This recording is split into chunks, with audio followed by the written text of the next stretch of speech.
दीपक बाबरिया जी, उदयभान जी, भूपिंदर हुड्डा जी, रोहित चौधरी जी, हमारे कैंडिडेट सतपाल ब्रह्मचारी जी,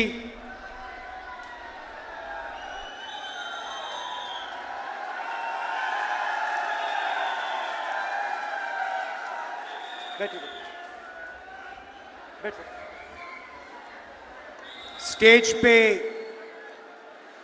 कांग्रेस पार्टी के इंडिया गठबंधन के वरिष्ठ नेता, हमारे प्यारे कार्यकर्ता जिनके चेहरे यहां दिख रहे हैं, ये बब्बर शेर टाइगर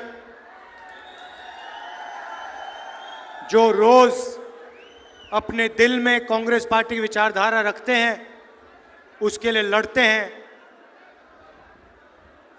यहां प्रेस के हमारे मित्र भाइयों और बहनों, सबका बहुत बहुत स्वागत, नमस्कार। गर्मी में आप आए, दूर दूर से आए, इसका दिल से धन्यवाद करना चाहता हूं।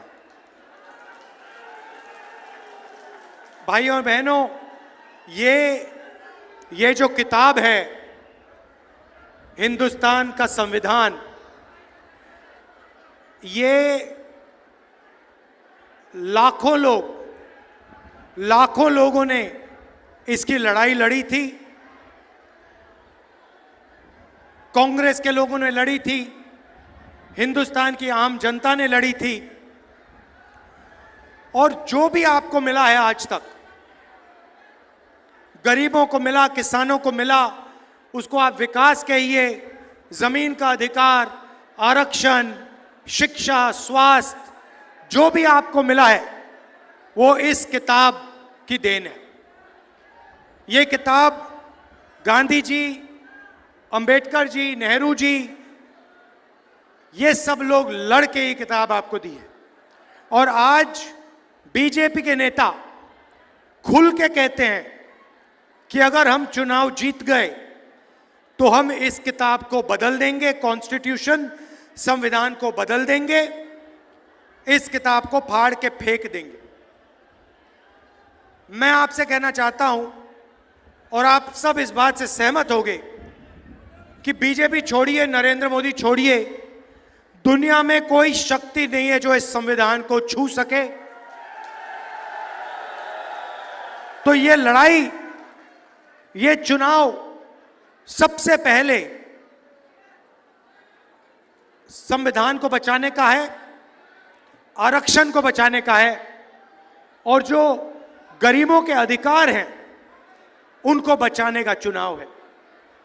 भाइयों और बहनों, अजीब सी सोच है।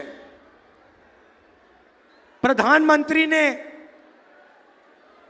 अपने चमचे जर्नलिस्ट के साथ इंटरव्यू किया, आपने देखा होगा, देखा आपने? वो जिसमें प्रधानमंत्री बैठते हैं, 4 चमचे बैठते हैं, सवाल पूछते, देखा? प्रेस कॉन्फ्रेंस नहीं कर पाते प्रधानमंत्री,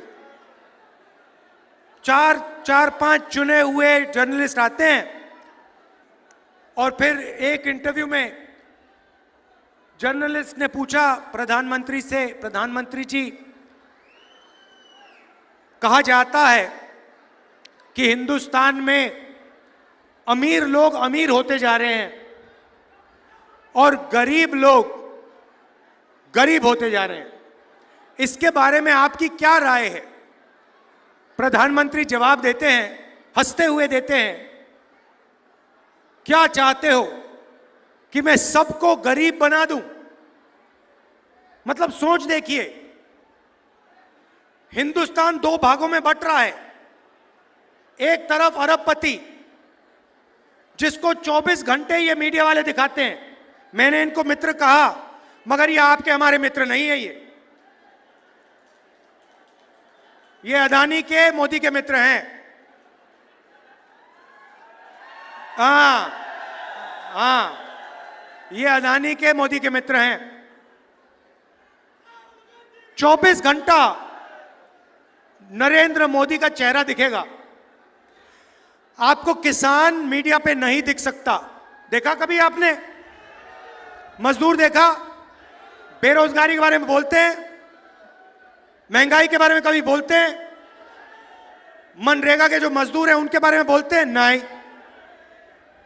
अंबानी की शादी देखी? देखी ना? 8-10 करोड़ रुपए वाली घड़ी देखी? तो दो भागों में हिंदुस्तान को बांट दिया है, एक तरफ अरबपति और दूसरे तरफ बाकी किसान, मजदूर, बेरोजगार युवा। और सारा का सारा काम जो भी हुआ है वही 22-25 लोगों के लिए हुआ है। आप हैरान हो जाओगे, नरेंद्र मोदी जी ने 22 लोगों का 16 लाख करोड़ रुपया कर्जा माफ किया है। 16 लाख करोड़ रुपया, मतलब यूपीए की सरकार ने कर्जा माफी की थी। अगर आप उस कर्जा माफी को 24 साल के लिए हर साल करो, उतना पैसा नरेंद्र मोदी जी ने 22 लोगों को कर्जा माफी में दिया है। और फिर कहते हैं क्या मैं सबको गरीब बना दूं? हां मोदी जी, 22 लोगों को छोड़ के आपने सबको गरीब बना दिया है। यह हिंदुस्तान की सच्चाई है। और क्यों किया? क्योंकि ये 22-25 लोग आपकी मार्केटिंग करते हैं, 24 घंटा आपका चेहरा टीवी पे लाते हैं। मगर भाइयों और बहनों, नरेंद्र मोदी की जो इमेज थी, आप सब जानते हो कि वो जो गुब्बारा था वो गुब्बारा फट गया, फटाक से गुब्बारा फट गया। आजकल क्या होता है मैं बताता हूं आपको। कभी कभी जब मैं निकलता हूं, बीजेपी के लोग झंडा खड़े रहते हैं। मैं बता रहा हूं, देखो झंडा खड़े लिए देते हैं ऐसे, मेरी ओर देखते हैं, मैं कहता हूं अदानी, वो सिर नीचे कर देते हैं ऐसे। बीजेपी का झंडा मेरे सामने, मैं कहता हूं अदानी, बीजेपी के कार्यकर्ता यूं करते हैं। क्योंकि जानते हैं अदानी की सरकार है, अरबपतियों की सरकार है। पहले मैं आपको अग्निवीर के बारे में बताना चाहता हूं। अग्निवीर योजना का नाम सुना है आपने? सुना है? आजकल जो रिक्रूटिंग सेंटर होते थे, जो भरे रहते थे, आजकल सारे के सारे खाली हैं।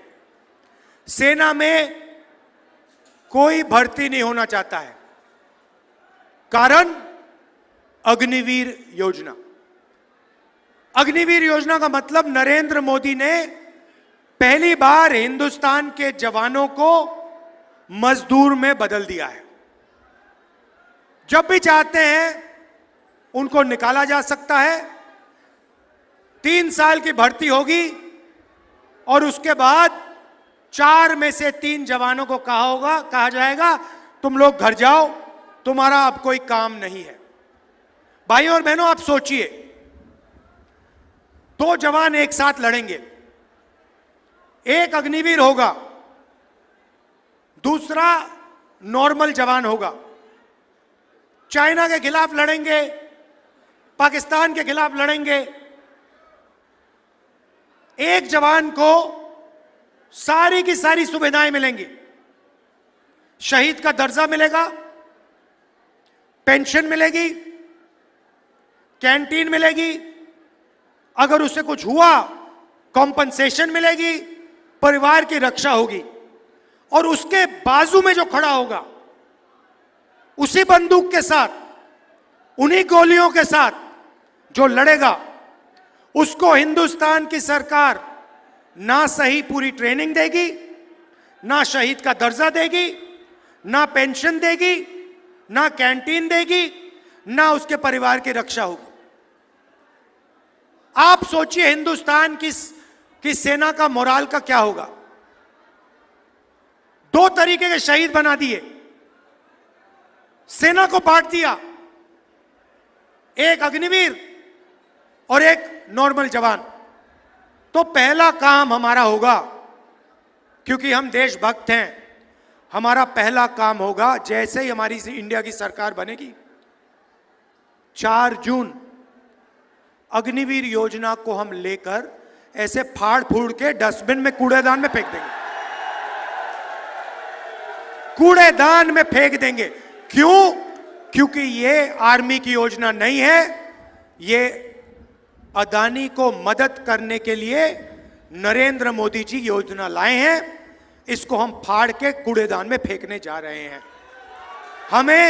हमें दो तरीके के शहीद नहीं चाहिए। सबको पेंशन मिलनी चाहिए, सबको इज्जत मिलनी चाहिए, सबको सही ट्रेनिंग मिलनी चाहिए। और मैं गारंटी देके कह रहा हूं, जैसे हमने योजना को फाड़ के फेंका, ये सारे के सारे जो आर्मी के सेंटर्स हैं, ये एक बार फिर भर जाएंगे। युवा दौड़ते हुए इन सेंटर में जाएंगे और फिर से सेना में जाएंगे। पहला काम ये। अब मैंने आपको कहा कि देश को 2 भागों में बांट दिया गया है। एक तरफ 22 अरबपति, दूसरी तरफ आम जनता। तो आप कहोगे राहुल गांधी ने बात तो बता दी, मगर इलाज क्या है? इलाज मैं आपको बताने आया हूं। जितना पैसा इन्होंने अरबपतियों को दिया है, उतना पैसा हम हिंदुस्तान के किसानों को, मजदूरों को, युवाओं को, गरीबों को दे देंगे। अब आप कहोगे हां, स्टेट से कह दिया, मगर कैसे होगा? बताता हूं। 4 जून को सरकार बनेगी। 5 जून को एक ऐतिहासिक काम, हिस्टोरिकल क्रांतिकारी काम होने जा रहा है, जो आप सपने में भी नहीं देख सकते, सोच नहीं सकते कि ऐसा काम किया जा सकता है। ये हम करने जा रहे हैं। भैया अभी ताली मत बजाओ, अभी आपने सुना भी नहीं क्या होने जा रहा है। ताली बाद में बजाना। होगा क्या? हिंदुस्तान के सारे गरीब परिवारों की लिस्ट बनेगी।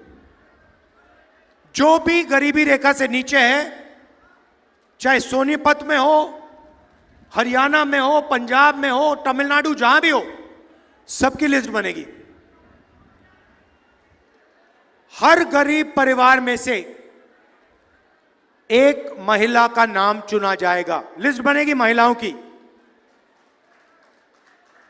ताली मत बजाओ अभी।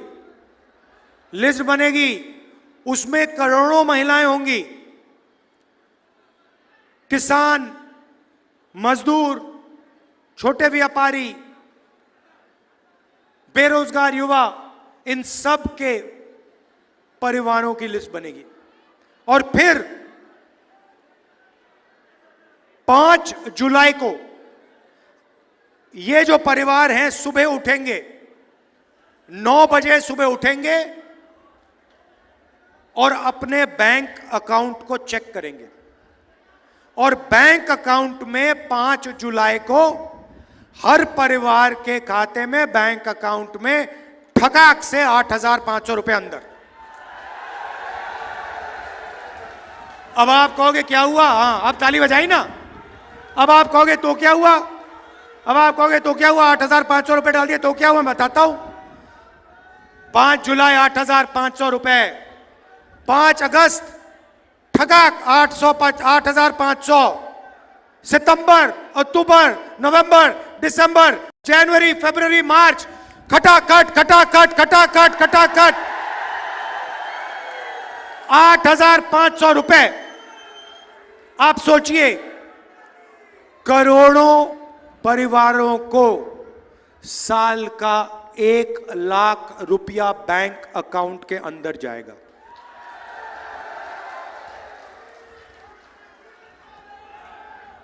एक लाख रुपए हर परिवार को। अब आप कहोगे ये क्या किया?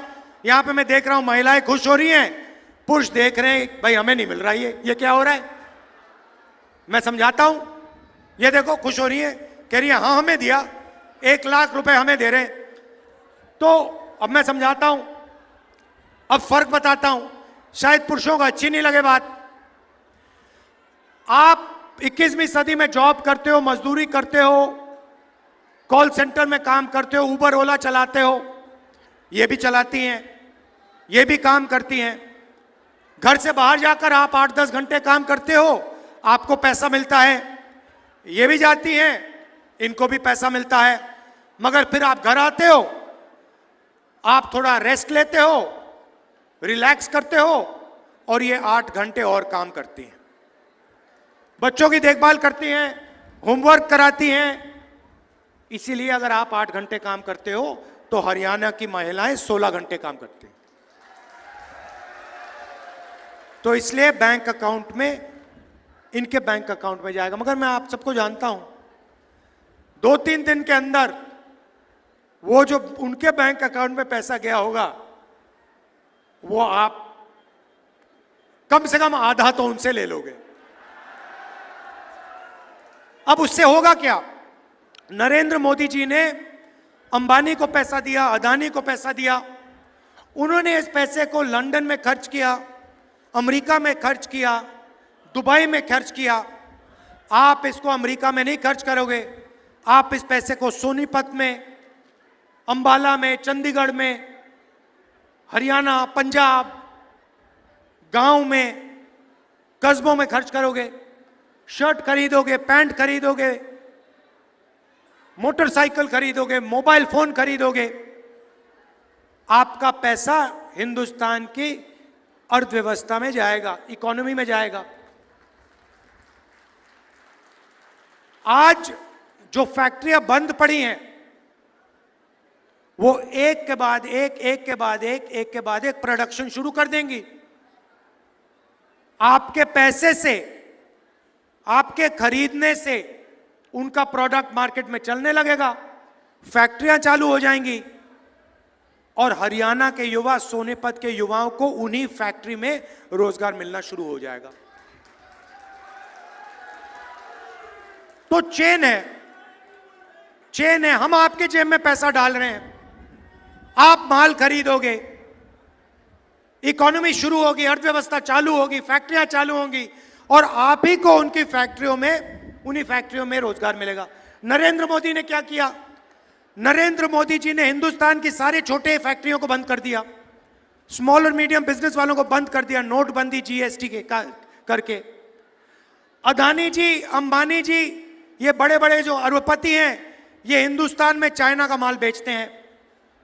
हिंदुस्तान की फैक्ट्रियां नहीं चल रही हैं, उनको फायदा होता है, अरबपतियों को फायदा होता है, चाइना के युवाओं को फायदा होता है, चाइना की कंपनियों को फायदा होता है। हमारे सिस्टम में मेड इन इंडिया, सच्चा मेड इन इंडिया होगा, आपके जेब में पैसा जाएगा, पैसा अर्थव्यवस्था में जाएगा, फैक्ट्रियां चालू होंगी, और मेड इन इंडिया, सच्चा मेड इन इंडिया होगा।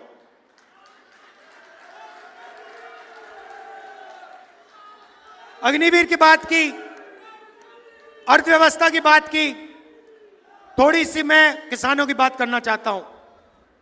आपका नरेंद्र मोदी ने कर्जा माफ नहीं किया, अरबपतियों का किया। भारत जोड़ो यात्रा में 4000 किलोमीटर चला, और हजारों किसानों से मेरी बात हुई। हिंदुस्तान का किसान सिर्फ 3 चीज चाहता है। हर एक किसान ने मुझे यही कहा, चौथी चीज नहीं बोली। पहली बात बोली, राहुल जी, हमारा कर्जा माफ होना चाहिए। तो मैंने कहा कि ठीक है, मगर अगर आपने कहा कि एक बार कर्जा माफ होना चाहिए, मैं कुछ और करना चाहता हूं। एक बार तो हम आपका कर्जा माफ करेंगे ही करेंगे,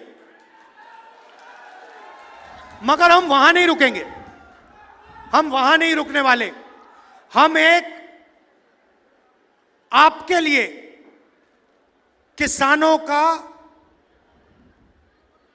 एक सिस्टम बनाएंगे, जिसमें किसानों की आवाज होगी, और जब भी उस एसोसिएशन ने सरकार से कर्जा माफी मांगी, हम आपका कर्जा माफ कर देंगे। मतलब एक बार नहीं होगा, एक बार नहीं होगा, जब भी आपको जरूरत पड़ेगी हम आपका कर्जा माफ करने की कोशिश करेंगे। दूसरी बात कही, हजारों किसानों ने कहा राहुल जी एक बात हमें समझाइए, हम मार्केट में जाते हैं, हम चिप्स का पैकेट खरीदते हैं, उस पर दाम लिखा होता है, हम फ्रिज खरीदते हैं, टीवी खरीदते हैं, शर्ट खरीदते हैं, उस पर दाम लिखा होता है। कम से कम दाम प्रोड्यूसर को मिलता है, जो चिप्स बनाता है उसको कम से कम दाम मिलता है, जो शर्ट बनाता है उसको कम से कम दाम मिलता है, मगर किसान को कम से कम दाम नहीं मिलता। जब टाइम आता है, इंपोर्ट एक्सपोर्ट पॉलिसी बदल दी जाती है, बड़े बड़े उद्योगपति दबाव डालते हैं और हमें अनाज के लिए, शुगर केन के लिए, धान के लिए सही प्राइस नहीं मिलती, सही दाम नहीं मिलता। राहुल जी आप एक काम कीजिए, कानूनी मिनिमम सपोर्ट प्राइस हिंदुस्तान के किसानों को दिलवा दीजिए। ये हजारों किसानों ने कहा। तो मैं गर्व से कहना चाहता हूं कि हिंदुस्तान के इतिहास में पहली बार हिंदुस्तान के किसानों को इंडिया की सरकार कानूनी मिनिमम सपोर्ट प्राइस गारंटी करके देने जा रही है। और तीसरी बात आपने कही किसानों ने कि राहुल जी ये नरेंद्र मोदी जो लाए हैं फसल बीमा योजना, हम पैसे देते हैं, जब नुकसान होता है, आंधी आती है, तूफान होता है, हमें पैसा नहीं मिलता। इसके बारे में आप कुछ कीजिए। तो किसानों से कहना चाहता हूं, हम नई फसल बीमा योजना लाएंगे, वो अरबपतियों की नहीं होगी। आज की जो योजना है उसका फायदा 16 कंपनियों को जाता है, किसानों को नहीं जाता। हम एक नई योजना लाएंगे, किसानों की योजना होगी, और हम एक कानून लाएंगे कि बीमा का पैसा किसान के खाते में 30 दिन के अंदर होना चाहिए। मजदूरों को आज 250 रुपए मिलता है मनरेगा में, 4 जून के बाद 400 रुपए मिलेगा।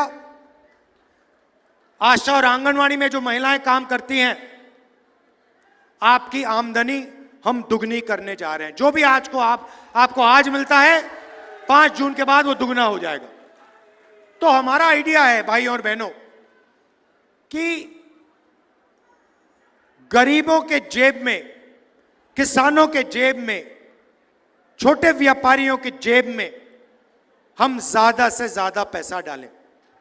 अब यहां युवा हैं, बेरोजगार किया नरेंद्र मोदी ने आपको, नोटबंदी की, आपसे कहा, युवाओं को कहा, युवा ने नरेंद्र मोदी से कहा मोदी जी रोजगार दीजिए। मोदी जी कहते हैं ऐसे करो, नाले के पास जाओ,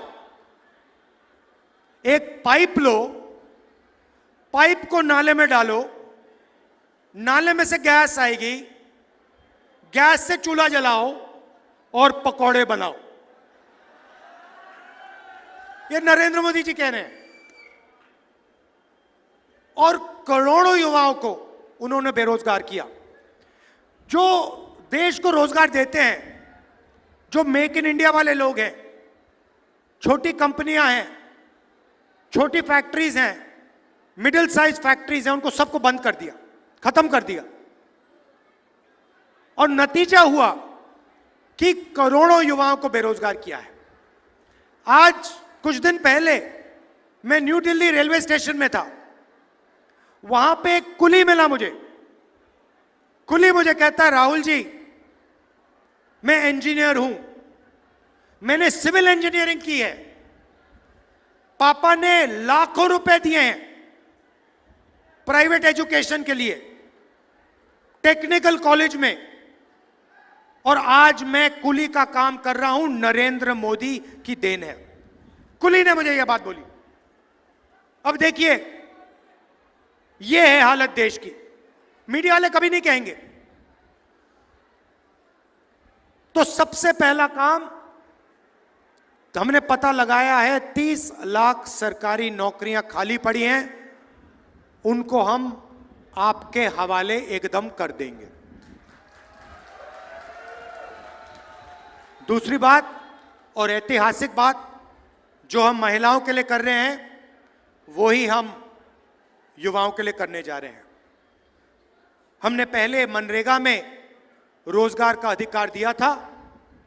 अब हम पहली बार ग्रेजुएट्स को, डिप्लोमा होल्डर्स को, कॉलेज ग्रेजुएट्स को, यूनिवर्सिटी ग्रेजुएट्स को पहली नौकरी पक्की का अधिकार देने जा रहे हैं। प्राइवेट सेक्टर में, पब्लिक सेक्टर में, BHEL, HAL सबसे बेहतरीन कंपनीज में, सरकारी यूनिवर्सिटीज में, सरकारी कॉलेजेस में, सरकारी अस्पतालों में, सरकारी ऑफिसेज में हिंदुस्तान के बेरोजगार युवाओं को 1 साल की नौकरी का अधिकार, मतलब अगर आपने मांगी, सरकार को 1 साल की नौकरी गारंटी करके देनी होगी। तो आपको 1 साल की नौकरी मिलेगी, 1 साल की नौकरी मिलेगी, 1 साल की आपको ट्रेनिंग मिलेगी प्राइवेट सेक्टर में, टेक्निकल कंपनीज में, पब्लिक सेक्टर में, BHEL में, HAL में, और 1 साल के लिए आपको बैंक अकाउंट में साल का 1 लाख रुपया, महीने का ठकाठक ठकाठक ठकाठक ठकाठक ठकाठक 8,500 रुपए, जून, जुलाई, अगस्त, सितंबर, अक्टूबर, नवंबर, दिसंबर, 1 साल के लिए 1 लाख रुपए, 8,500 रुपए महीने के। भाइयों बहनों, इससे अर्थव्यवस्था में पैसे का इंजेक्शन होगा। जैसे पेट्रोल डाला जाता है गाड़ी में स्टार्ट करने से पहले, वैसे हम आपके जेब में पेट्रोल डाल रहे हैं। उसके बाद हम चाबी घुमाएंगे और हिंदुस्तान की अर्थव्यवस्था जंप स्टार्ट होकर चालू हो जाएगी। तो ये हमारी सोच है। उनकी सोच चाइना का माल बिकवाना, अंबानी अदानी को फायदा पहुंचाना, छोटे व्यापारियों को खत्म करना, किसानों को, मजदूरों को भूखा मारना। हमारी सोच गरीब परिवारों के बैंक अकाउंट में पैसा डालना, बेरोजगार युवाओं के बैंक अकाउंट में पैसा डालना, बेरोजगार युवाओं को ट्रेनिंग देना, साल की नौकरी देना, किसानों की रक्षा करना, मजदूरों की रक्षा करना। यह फर्क है सोच में। आखिरी बात आपसे कहना चाहता हूं, देखिए, हरियाणा की जिम्मेदारी है। आप लोग देश को रास्ता दिखाते हो, चाहे वो विकास की बात हो, इंफ्रास्ट्रक्चर की बात हो, ओलंपिक्स की, स्पोर्ट्स की बात हो। सबसे ज्यादा मेडल हरियाणा लाता है। हमारी सरकार ने स्पोर्ट्स इंफ्रास्ट्रक्चर बनाया, सड़क बनाई, ये सब काम किया और आपने देश को रास्ता दिखाया था। ये आपकी जिम्मेदारी है, फिर से आपको देश को रास्ता दिखाना है। भारी बहुमत से हमारे यहां प्रत्याशी को जिताइए, कांग्रेस पार्टी की यहां पे क्लीन स्वीप कराइए और उसके बाद यहां पे असेंबली इलेक्शन में धमाके से कांग्रेस पार्टी की सरकार बनाइए। भाइयों और बहनों, मैं 4,000 किलोमीटर चला, इनके नफरत के बाजार में मोहब्बत की दुकान खोली मैंने और हम सब ने। यही आपका DNA है। हरियाणा मोहब्बत का प्रदेश है। ये नफरत फैलाते हैं, भाई को भाई से बांटते हैं, भाई को भाई से लड़ाते हैं। इनको आप सबक सिखाइए। हरियाणा में नफरत की बाजार बंद कीजिए, मोहब्बत की लाखों दुकान खोलिए। धन्यवाद, नमस्कार, जय हिंद, जय हरियाणा।